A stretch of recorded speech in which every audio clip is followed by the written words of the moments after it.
BBC প্রবাহে আপনাদের সবাইকে স্বাগত জানাচ্ছি আমি শারমিন রমা। শুরুতেই দেখে নেব আজ কি থাকছে। বিবিসি প্রবাহে আজ দেখুন আওয়ামী লীগের রাজনীতি নিষিদ্ধের প্রসঙ্গ, আওয়ামী লীগের কার্যক্রম নিষিদ্ধে অন্তর্বর্তী সরকারের করা সন্ত্রাস বিরোধী অধ্যাদেশ আইন আকারে পাশ, কি করবে দলটি? আওয়ামী লীগের নেতৃবৃন্দের এখন দেশে ফিরে আসা উচিত এবং গ্রেপ্তারের ঝুঁকি মাথায় নিয়ে আসা উচিত এবং আইনগত ফাইট দিয়ে আমরা একটা পর্যায়ে আমাদের পৌঁছতে হবে। কি হবে আওয়ামী লীগ নিষিদ্ধের প্রভাব? আজকের অতিথি রাজনৈতিক বিশ্লেষক অধ্যাপক মুজিবুর রহমান। স্বাগত বিবিসি বাংলার টেলিভিশন অনুষ্ঠান বিবিসি প্রবাহে, আমি শারমিন রমা। আজ আরো থাকছে কক্সবাজারে জ্বালানি তেল খালাস পরিবহন মজুদের বিশাল অবকাঠামো বানিয়ে কেন ফেলে রেখেছে বাংলাদেশ, এবং ইরান যুদ্ধ থেকে কি অর্জন করল যুক্তরাষ্ট্র।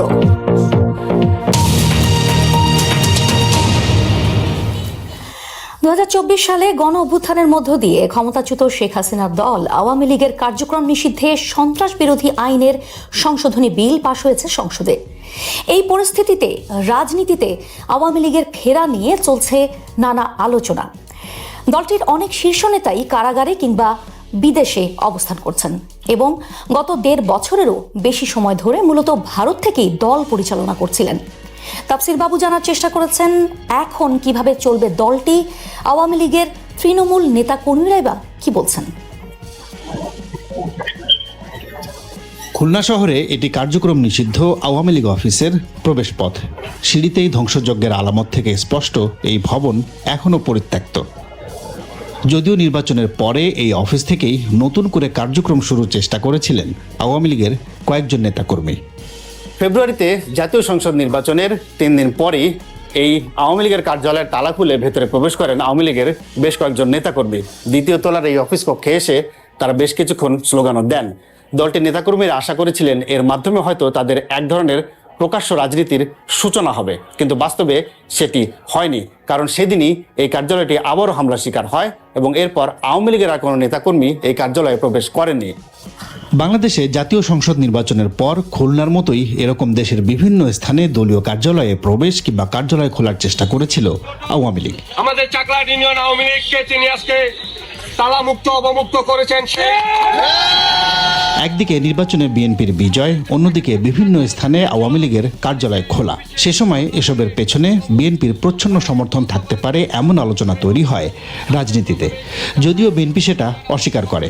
তবে বাস্তবতা যেটাই হোক, শেষ পর্যন্ত দেশের কোনো স্থানেই পরে আর আওয়ামী লীগের কার্যালয় খোলা রাখা বা কার্যক্রম পরিচালনা সম্ভব হয়নি। সামগ্রিকভাবে যেটায় হতাশার চিত্র পাওয়া যাচ্ছে আওয়ামী লীগের তৃণমূলে।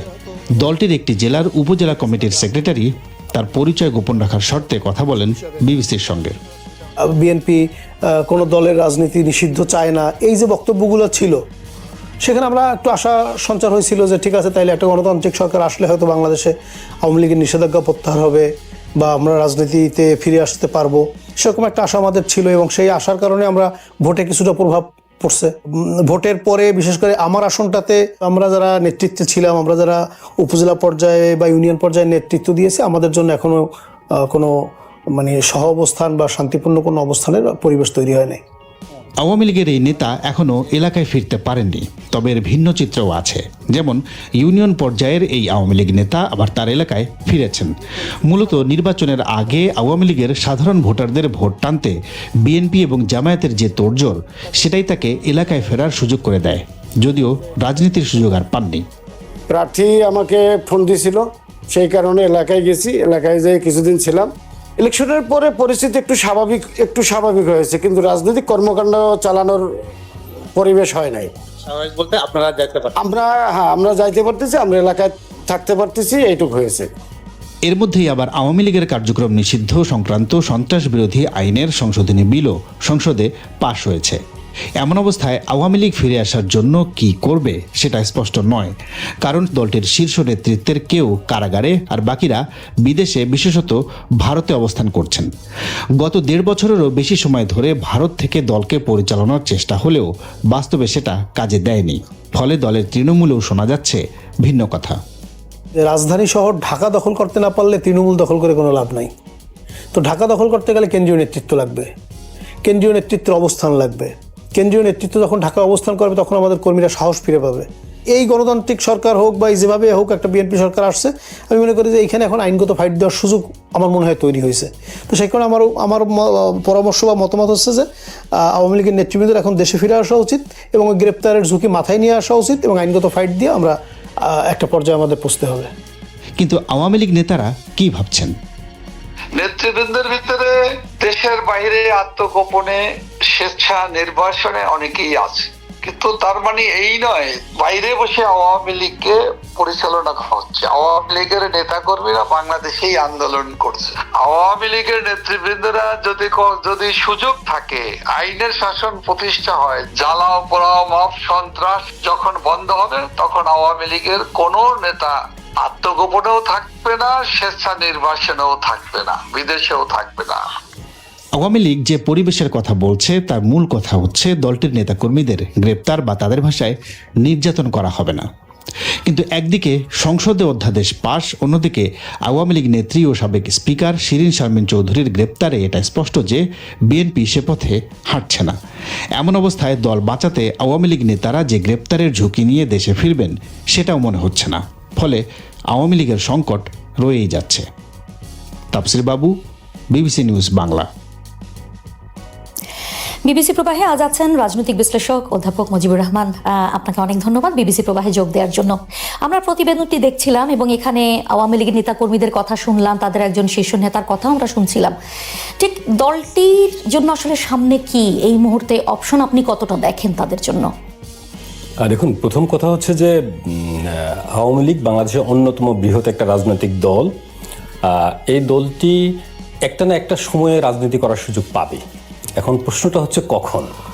তো যেমন আমরা যদি বলি যে কেন আজকে এই অবস্থা আওয়ামী লীগের এই অবস্থার পেছনে মূল কারণটা হলো আমরা যে 24শে জুলাই আমরা যে আন্দোলনটা দেখেছি, সে আন্দোলনটার সময় এক হলো যে তাদের যে নৃশংসতা এবং যে বর্বরতা, এবং এর আগেও যদি আমরা 15-16 বছর দীর্ঘ সময় তাদের যে আয়নাগর, গুম, খুন, যে তাদের যে কাজগুলো আমরা দেখেছি, মানুষ কিন্তু এখনও এটা ভুলতে পারেনি।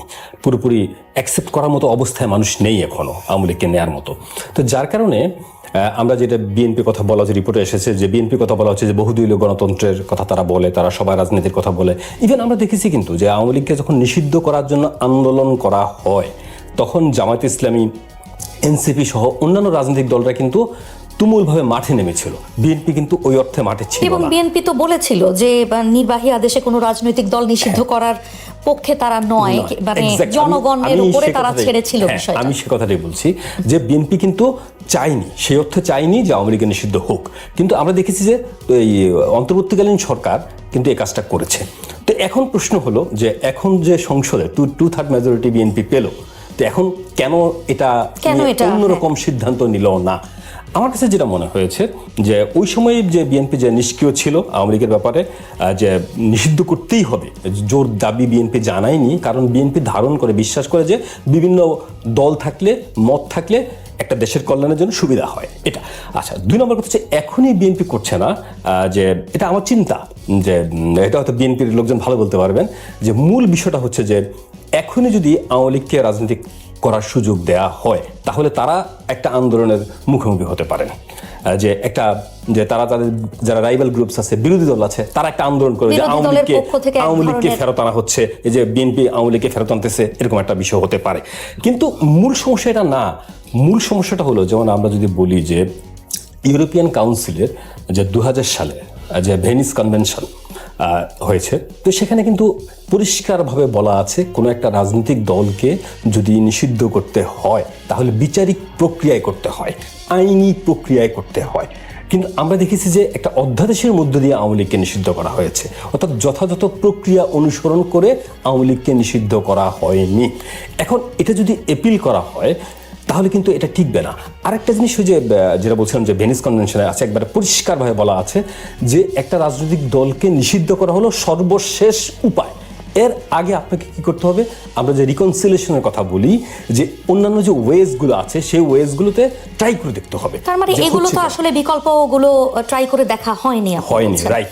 আরেকটা প্রশ্ন আপনাকে এই জায়গাটাতে করতে চাই যে যখন একটা রাজনৈতিক দল কোনো অপরাধ করছে বা সেই অপরাধের জন্য বিচার, আপনি বিচারের কথা বলছিলেন, বিচার করা বা ভোটে জনগণ এই দলটিকে প্রত্যাখ্যান করবে সেরকম একটা সুযোগ না দিয়ে মানে এরকম একেবারে সরাসরি নিষিদ্ধের প্রক্রিয়াতে চলে যাওয়া হয়, আপনি যে সমস্ত প্রক্রিয়ার কথা বলছিলেন সেগুলো ফলো না করে, সেটা কি আসলে রাজনৈতিক প্রতিহিংসার একটা অভিযোগ তোলার সুযোগ রাখে কিনা? না, ওই এই একই কথা আবার যদি আমরা ফেরত যাই সেই যে ভেনিস কনভেনশনে, সেখানে কিন্তু বলা আছে যে একবার পরিষ্কার লেখা আছে যে এই রাইভাল গ্রুপসকে আপনার ঠেকানোর জন্য কোনো রাজনৈতিক দল নিষিদ্ধ করা যাবে না। তো আমরা এগুলো কি দেখছি? আমরা তো বাংলাদেশে দেখছি যে সুবিধা পাওয়ার জন্য যে বিশেষ করে বিরোধী দল যে তারা যে কাজগুলো করছে, যেমন ইলেকশনও অ্যাটেন্ড করতে দেয়নি, যে এখন তারা কিন্তু যেমন আমরা জামাত ইসলামী এবং এনসিপি এখন বিরোধী দলে আছে, আওয়ামী লীগ যদি ইলেকশন করার সুযোগ পেত তাহলে হয়তো পরিস্থিতি ভিন্ন হতো। তো এখন আমরা তো দেখছি যে মূল বক্তব্যটা হলো, মূল বিষয়টা হলো যে আমরা বলি যে আওয়ামী লীগের একটা বিশাল দল, আওয়ামী লীগের সবাই অপরাধ করেনি, সবাই অন্যায় করেনি, যারা অন্যায় করেছে, যারা গুম, হত্যা, খুনের সাথে ইনভলভ ছিল, আপনি তাদের বিচার করেন, ঠিক আছে? তো আপনি যদি অল্প কিছু মানুষের জন্য আওয়ামী লীগের সমর্থকের সংখ্যা যদি আমরা ধরে নিই যে কোটি, তাহলে 1 লক্ষ না হলে অপরাধ করেছে, ম্যাক্সিমাম কয়েক হাজার, 1 লক্ষই ধরলাম যে 1 লক্ষ অপরাধ করেছে, আপনি 1 লক্ষের বিচার করেন।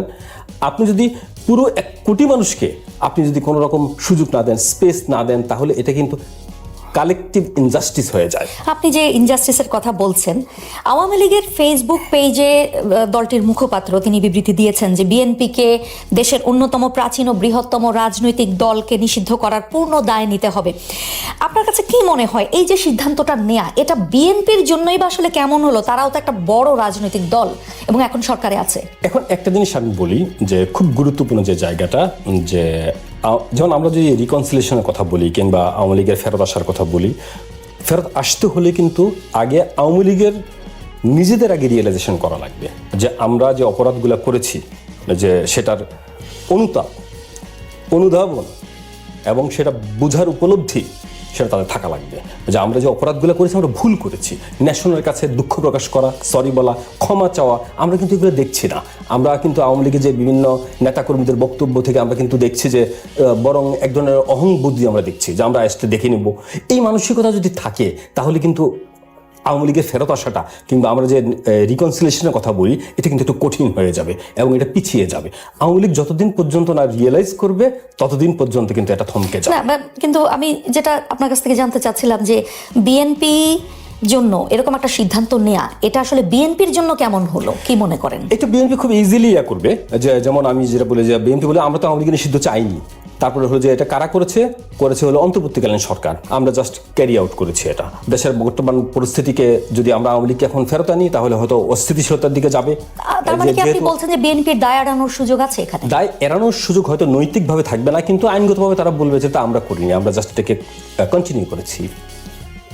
এখন মূল বিষয়টা হচ্ছে, আমি আবারও বলছি যে প্রেক্ষিতটা আপনি চিন্তা করেন যে আমরা এর আগেও কিন্তু গণ অভ্যুত্থান দেখেছি। বিশেষ করে আমি যদি একটা এক্সাম্পল দিই, যে এই এরশাদ বিরোধী যে আন্দোলনটা হয়েছিল 90-এ, যে পতন যখন হয়েছিল এরশাদ সরকারের, তখন কিন্তু এরশাদ পালিয়ে যায়নি, জাতীয় পার্টির নেতাকর্মীরা পালিয়ে যায়নি, তার দেশে ছিল, জেল খেটেছে, অর্থাৎ আইনের মুখোমুখি হয়েছে এবং ইলেকশনও করেছে, জাতীয় পার্টি 35টা আসনও পেয়েছিল। তখন আমরা কি দেখলাম? আওয়ামী লীগের পরিস্থিতিটা হচ্ছে যে তারা পালিয়ে গিয়েছে, পুরা সেট আপটা পালিয়ে গিয়েছে। তো তারা আগে ফেস করা লাগবে, তার দেশে আসা লাগবে, অথবা ফেস করা লাগবে, অথবা দুঃখ প্রকাশ করা লাগবে, কোনো না কোনো ওয়েতে তারা কানেক্ট হওয়া লাগবে। আমি আপনার কাছে সর্বশেষ যে প্রশ্নটা রাখতে চাই, রাজনৈতিক দল নিষিদ্ধ করার আসলে ঝুঁকিটা ঠিক কোথায়? রাজনৈতিক দল নিষিদ্ধ করা, দলের কার্যক্রম একেবারে আইন করে শাস্তিযোগ্য অপরাধ হিসেবে চিহ্নিত করা, বাংলাদেশের যে রাজনীতি, বাংলাদেশের রাজনীতি দীর্ঘমেয়াদে এর প্রভাব মানে কি হতে পারে? দেখুন, একবার স্বল্প মেয়াদীও আছে, মধ্যমেয়াদীও আছে, দীর্ঘমেয়াদীও আছে। এখন আজকে যেমন আমরা কি দেখলাম যে জুলাইয়ের শেষের দিকে তড়িঘড়ি করে জামাত ইসলামীকে নিষিদ্ধ করলো আওয়ামী লীগ। তো এর ফল কি হলো? এর ফলে এখন দেখি যে জামাতের প্রেশারের কারণে এখন আওয়ামী লীগকে নিষিদ্ধ করা হলো। তো এখন আগামীকাল যে আরেকটা দলকে নিষিদ্ধ করা হবে না সেটা কে জানে? অর্থাৎ আপনি তো ওয়েব পয়েন্টটা রেখে দিলেন হাতে, তো এখন এই যে ওয়েপনটা রেখে দেয়, এটা তো একটা হুমকি, এটা তো এক ধরনের ভীতিকর অবস্থা। তো এখন কোনো না কোনো একটা উসিলায় আপনি আরেকটা রাজনৈতিক দলকে নিষিদ্ধ করে দিলেন যে একটা ক্রাইম করলো। এখন রাজনৈতিক দলটা তো রাজনীতি করতে গেলে মনে করেন যে আন্দোলন করা লাগে, সংগ্রাম করা লাগে, কত কিছু করা লাগে। তো এখন যদি কোনো একটা অপরাধে আপনি বলেন যে তারা এই অপরাধটা করেছে, লিমিট ক্রস করেছে, এই কথা বলে যদি তাকে নিষিদ্ধ করে দেন, এই একটা আশঙ্কা থেকে যায়। অর্থাৎ যে মত প্রকাশের যে স্বাধীনতা, রাজনীতি করার যে অধিকার, মানুষের মৌলিক অধিকার, সেটা সংকুচিত হয়। তো আমি আশা করি খুব দ্রুত এই জিনিসগুলা সমাধান হয়ে যাবে এবং যে আমরা ন্যাশনাল যে রিকনসিলিয়েশন, এই প্রসেসের মধ্যে দিয়ে আওয়ামী লীগও রিয়েলাইজ করবে, বিএনপিও উপলব্ধি করবে এবং অন্যান্য রাজনৈতিক দল উপলব্ধি করে একটা ভালোর দিকে আমরা যাত্রা করব। বাংলাদেশের কক্সবাজারের মহেশখালীতে নির্মিত হয়েছে আমদানি করা তেল সমুদ্র থেকে সরাসরি পাইপলাইনে খালাস, পরিবহন ও মজুতের বিশাল অবকাঠামো। কিন্তু 8,000 কোটি টাকারও বেশি ব্যয়ে নির্মিত প্রকল্পটি পরিচালনা ও রক্ষণাবেক্ষণে অপারেটর নিয়োগ হয়নি। অথচ এটি চালু থাকলে চলমান তেল সংকটে দ্রুত তেল খালাস, পরিবহন ও মজুতের সুবিধাসহ সাশ্রয় হতো বাংলাদেশের। কবে চালু হবে এটি? সরেজমিনে ঘুরে এসে জানাচ্ছেন আবুল কালাম আজাদ। ভাবা যায় জ্বালানি তেল খালাস, পরিবহন ও মজুত করার বিশাল একটি অবকাঠামো তৈরি করে ফেলে রেখেছে বাংলাদেশ।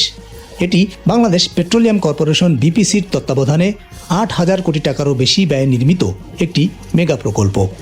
গভীর সাগরে জাহাজ থেকে সরাসরি পাইপলাইনে তেল খালাস করে পরিবহন এবং মজুত করার জন্য বিশাল এই অবকাঠামো প্রায় 2 বছর আগে নির্মাণ শেষ হয়েছে কক্সবাজারের মহেশখালীতে।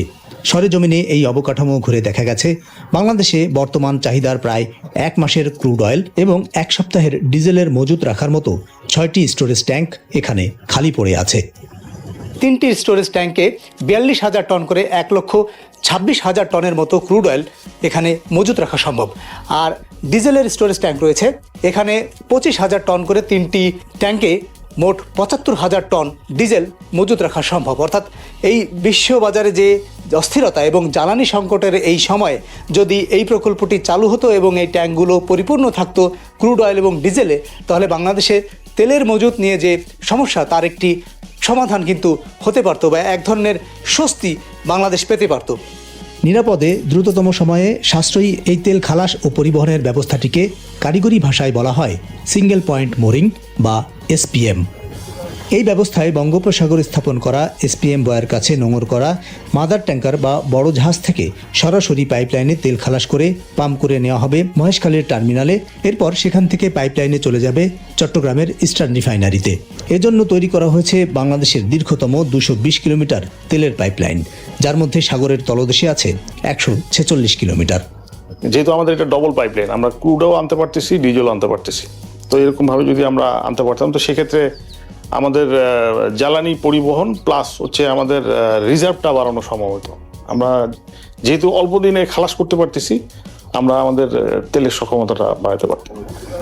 সনাতন পদ্ধতিতে বড় জাহাজ থেকে লাইটারেজ করে 1 লাখ টন ক্রুড অয়েল খালাস করে পরিবহন করতে সময় লাগে কমপক্ষে 11 দিন। আর এসপিএম পাইপলাইনে সেই পরিবহন ও খালাস সম্ভব মাত্র 48 ঘন্টায়।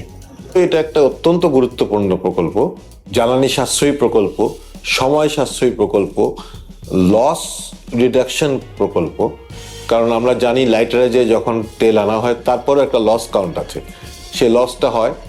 তো পাইপলাইনের মাধ্যমে সেই লসটা অনেক কমে আসবে, কস্ট এফেক্টিভ, সব দিক থেকে এটা পরিবেশ বান্ধব এবং আধুনিক একটা ব্যবস্থাপনা।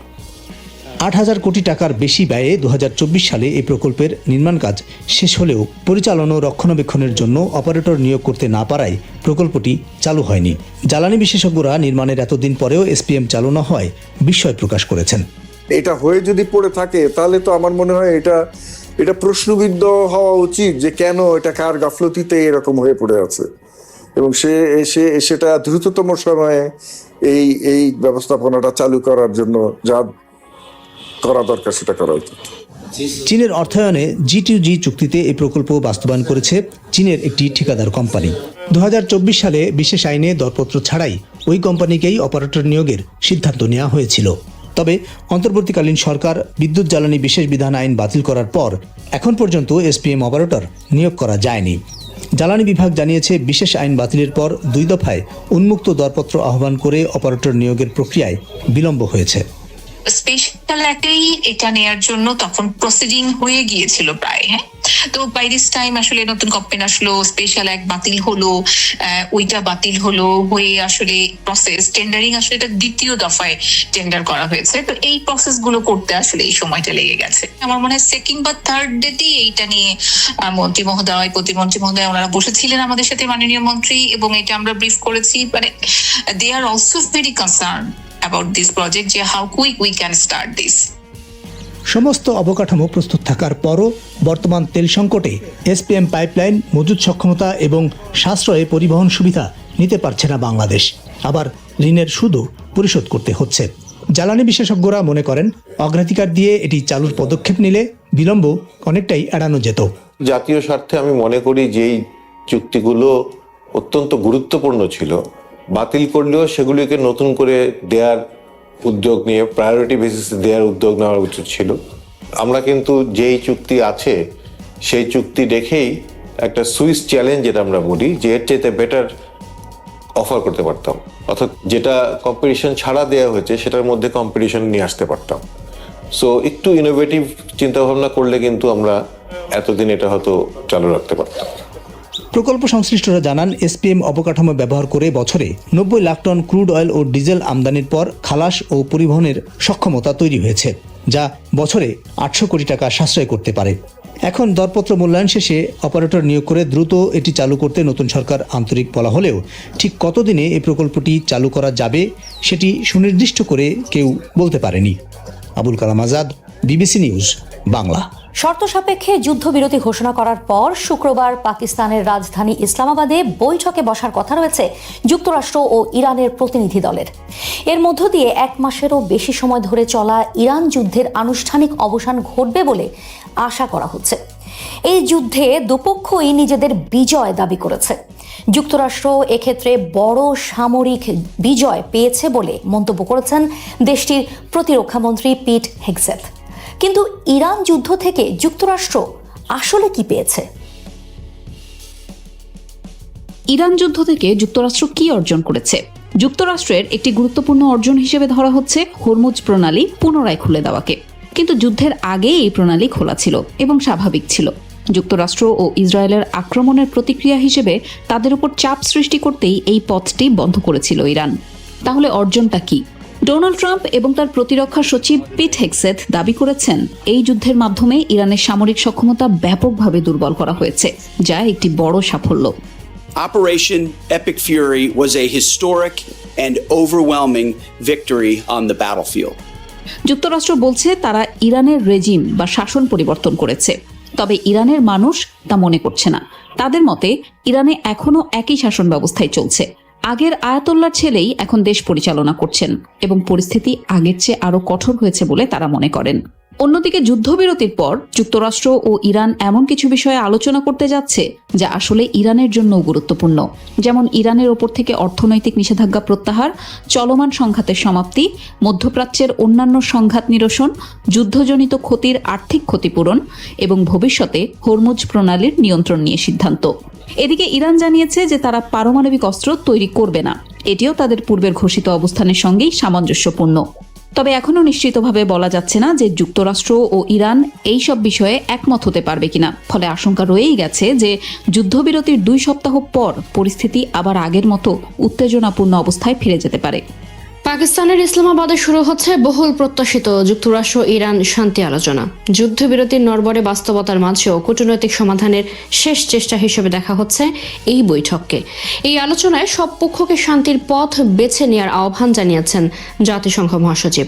ইসলামাবাদের এই বৈঠক শান্তির দরজা খুলবে নাকি নতুন সংঘাতের ইঙ্গিত দেবে, এখন সেদিকেই তাকিয়ে আছে পুরো বিশ্ব। ইসলামাবাদ এখন বিশ্ব রাজনীতির কেন্দ্রবিন্দু। যুদ্ধ, অবিশ্বাস ও উত্তেজনার মাঝে শান্তির সম্ভাবনা খুঁজতে মুখোমুখি বসছে যুক্তরাষ্ট্র ও ইরান।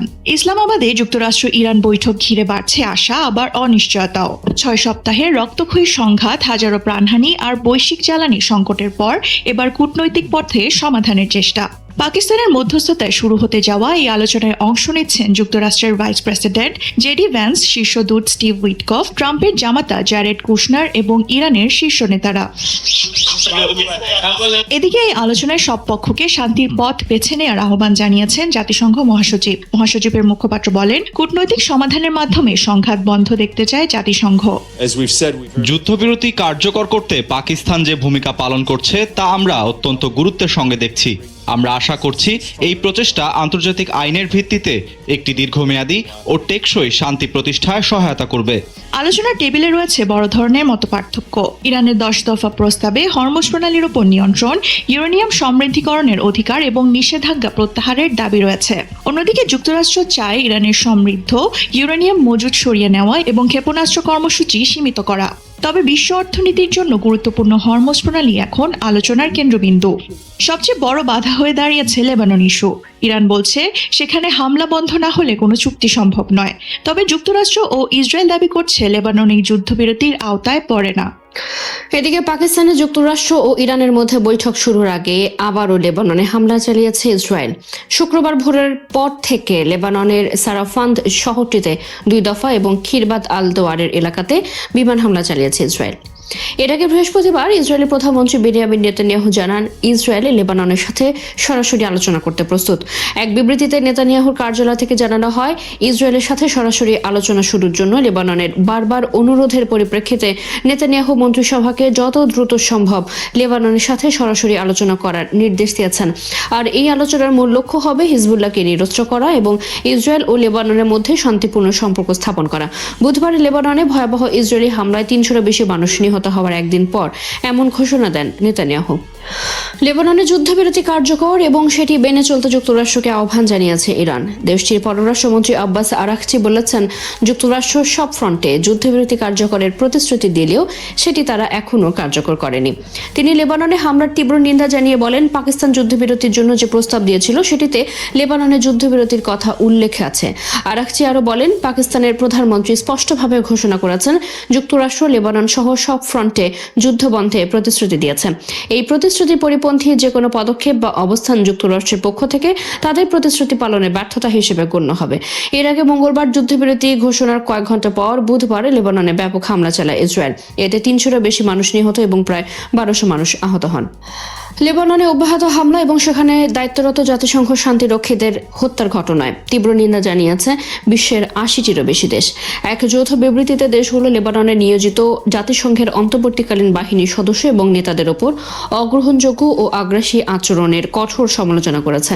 মার্কিন বার্তা সংস্থা এপি এসব খবর জানিয়েছে। জাতিসংঘে নিযুক্ত ইন্দোনেশিয়ার রাষ্ট্রদূত উমর হাদি এই যৌথ বিবৃতিটি পাঠ করেন। বিবৃতিতে বলা হয়েছে, শান্তিরক্ষীদের উপর হামলার জন্য দায়ীদের অবশ্যই জবাবদিহির আওতায় আনতে হবে।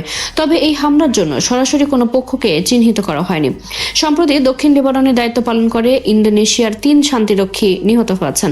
বিবৃতিতে স্বাক্ষরকারী দেশগুলো ইউনিফিলের প্রতি তাদের অকুণ্ঠ সমর্থন পুনর্ব্যক্ত করেছে।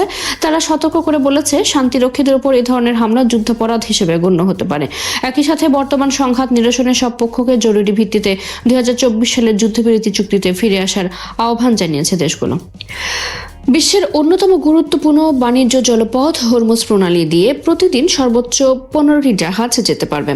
যুক্তরাষ্ট্রকে ইরান 10 শর্তের যে প্রস্তাবনা পাঠিয়েছে সেসবের মধ্যে একটি শর্ত এটি বলে জানিয়েছে রাশিয়ার রাষ্ট্রায়ত্ত বার্তা সংস্থা তাসের প্রতিবেদন অনুযায়ী যুক্তরাষ্ট্রের সাথে 2 সপ্তাহের যুদ্ধবিরতিতে তারা রাজি হয়েছে দিনে অনধিক 15টি জাহাজের শর্ত দিয়ে। বলা হয়েছে, এই 15টি জাহাজের গতিবিধিও ইরানের কর্তৃপক্ষের অনুমতি সাপেক্ষে নির্দিষ্ট নিয়ম মেনে নিয়ন্ত্রিত হবে।